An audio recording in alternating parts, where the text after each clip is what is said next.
እኔ ግን በፊት ቆሜ በምስጋና እዘምራለሁ ኢየሱስ ገና።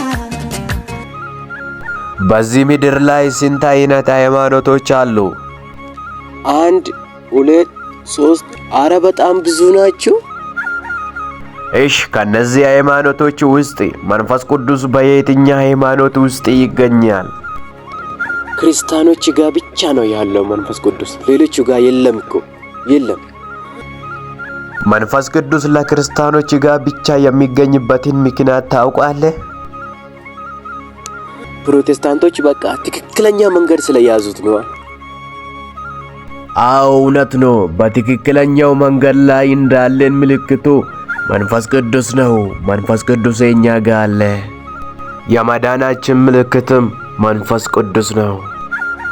ይሄ ነው ትልቁ ምስጢራችን። ሌላ ሃይማኖቶች ከንቱ ነው ልፋታቸው፣ ምክንያቱም እነሱ ጋር መንፈስ ቅዱስ የለማ። ለዚህ ነው የከሰሩት። እኔ ግን በፊት ቆሜ በምስጋና እዘምራለሁ ኢየሱስ ገና። እኔ ግን በፊት ቆሜ በምስጋና እዘምራለሁ ኢየሱስ ገና።